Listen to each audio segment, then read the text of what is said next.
Hey all, Siege here, and today, well, I want to ask you, ever wonder what the choices in Warframe's quests actually mean, and furthermore, what they are leading us towards? Some of the choices given are usually pretty definitive in what they represent, these being available during the War Within, Sacrifice, and very briefly during the Glassed Gambit quests. I have to admit, when I first saw the choices in the circle that switches its picture and color orientation depending on which of the three is chosen, I'd always assumed it to be the typical light, dark, and gray choice convention that I've experienced countless times before. You know, the light one is good, dark bad, and the mix is the middle selection. Mysterious. You can go either way, you know?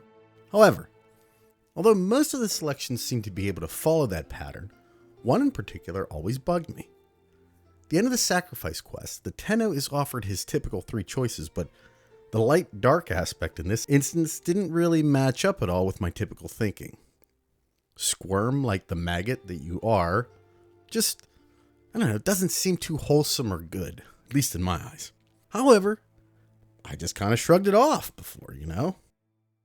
But, for those of you that caught the last video, you might remember I mentioned that I've been noticing Warframe has many different instances of what I feel to be Carl Jung's shadow persona within the game.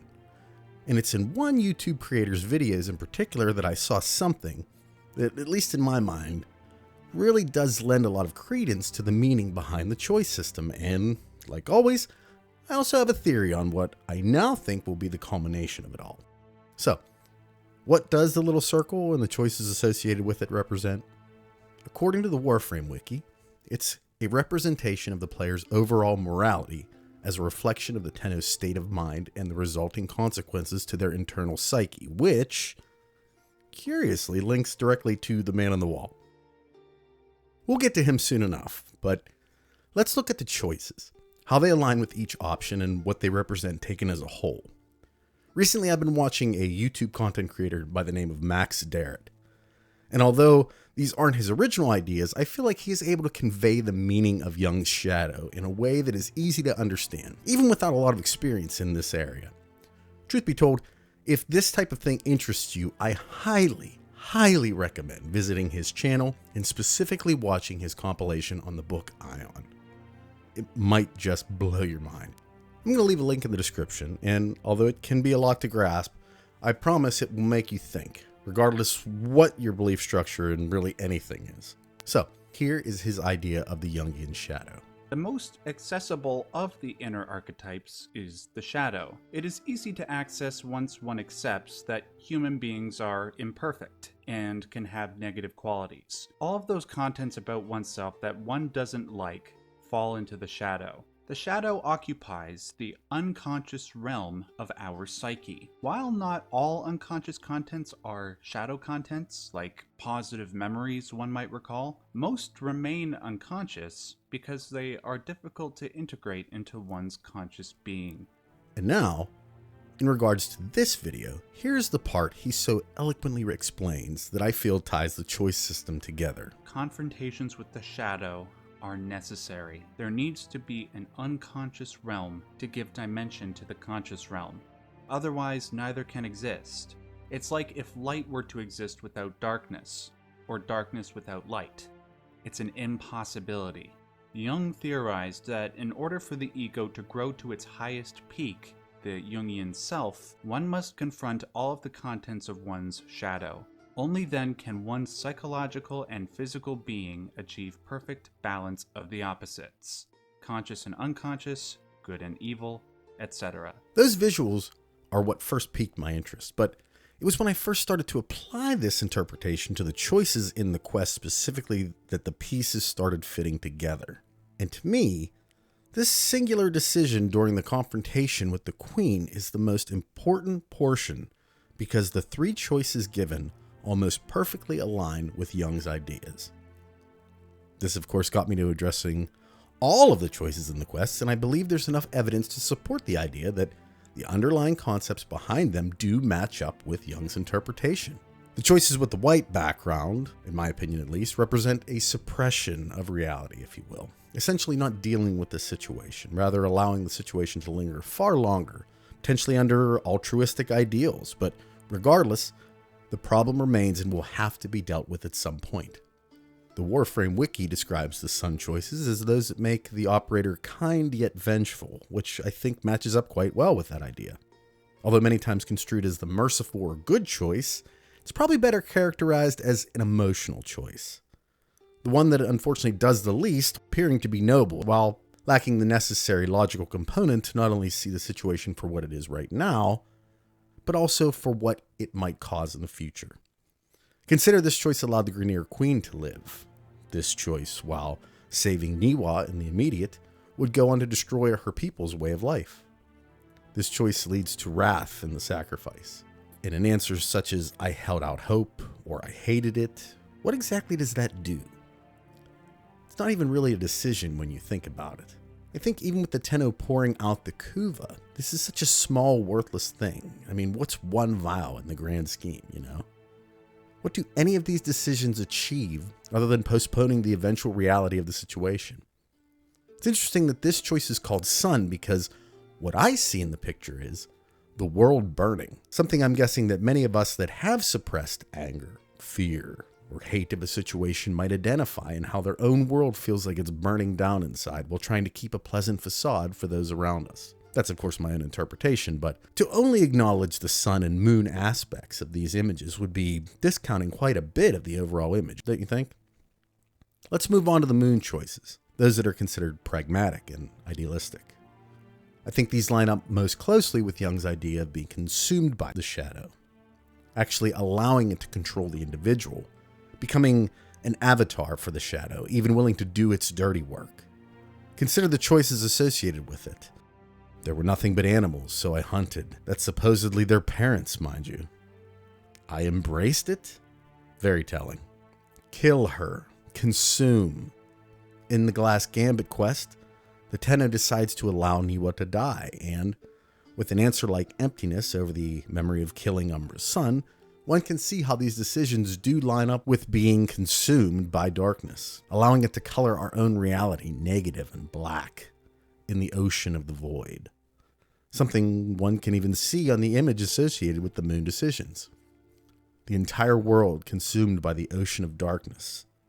It's actually a very fitting image if you ask me. Finally, let's move on to the neutral choices. In every one of these choices, I feel as though the Tenno accepts his or her reality, that they are both good and evil, light and dark, and are willing to live with whatever consequences those produce. The wiki describes these choices as representing a balanced mind between passionate and pragmatic, with the most important aspect of that description being the balanced part. As mentioned earlier, according to Jung, in order to achieve the ego's highest peak, one must confront their own inner darkness, addressing the idea of what we currently are with what we are all capable of being, both good and bad. They had lost their minds. I will do it. Let her decide. Within the context of each of these respective stories is truly the Tenno putting responsibility where it should lie, regardless of the ugly consequences. Coming to terms with what their parents had become on a logical level would be the best way to address what was happening on the Zerman. Curing Niwa dooms her people, but sending her home dooms Niwa. In all fairness, this is really Niwa's decision, not the Tenno's.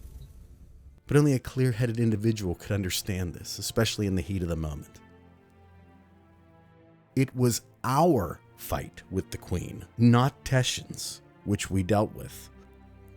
I think even more telling are the other answers. I controlled it. Control. Acceptance. These line up almost perfectly with the idea of accepting your dark side and using it versus it using you. After all, like the theory goes, one cannot achieve balance without accepting an equal amount of light and dark. We all have both. It's in how we decide to use them or be used by them that determines who we really are. Interestingly enough, there's no world in the neutral image. There's nothing but an equal amount of light and dark. Personally, I think it's meant to show that in this state, everything is aligned perfectly. And, in my opinion, would be considered the right choices moving forward. Why, you may ask? Well, let's revert back to the idea that the Warframe wiki presents, essentially that the consequences those choices have to the Tenno's internal psyche lead directly to the man on the wall. What I think this means, and is the basis of my theory for the video, is that we created our own men in the wall. And what will happen in the end will tie directly to these choices, essentially in how difficult a thing he will be to overcome. We gave life to our own man, or as a famous man once said, we create our own demon. Who said that? What does it even mean? Doesn't matter. I said it because he said it. So now he was famous, and if you remember, Tony Stark and Robert Downey Jr., or whatever way you want to view it, also was famous. So it's basically being said by 2 or 3 well-known guys as well as me. So that's like 2 to 3 well-known guys and a guy some of you know well. So the point is, it's probably legit. And if that is what we are doing, our choices may very well be giving power to this entity. Power enough at some point that we may find it incredibly difficult to overcome.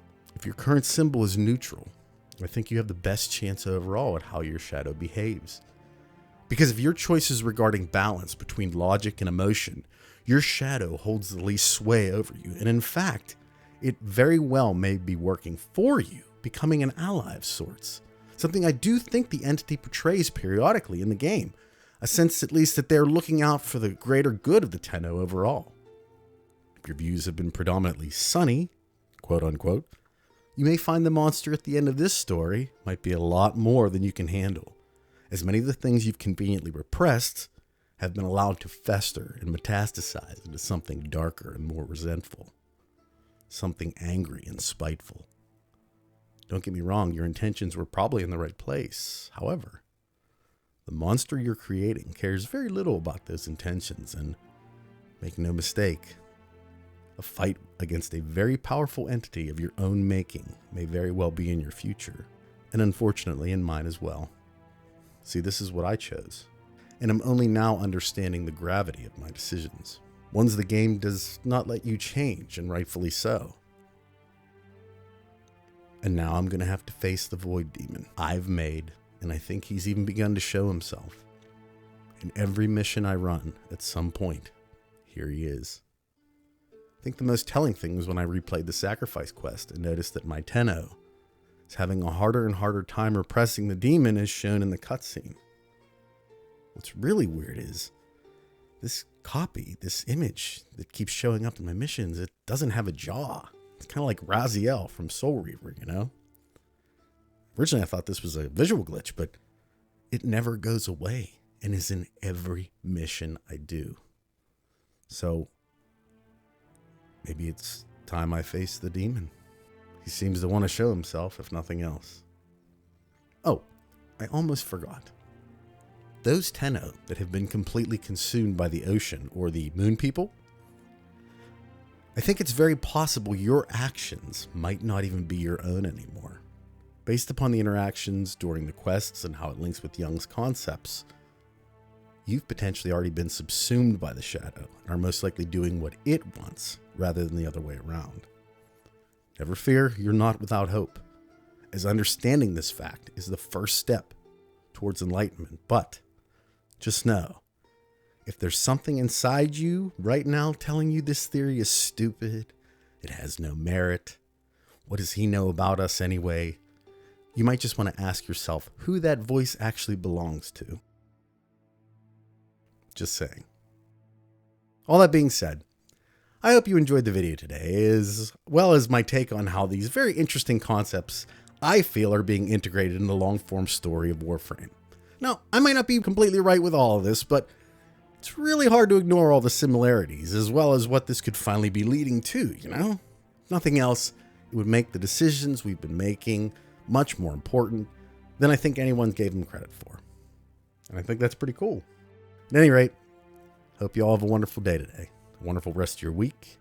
Keep that shadow in check, and I'll talk at you all in the next one. Take care, everybody.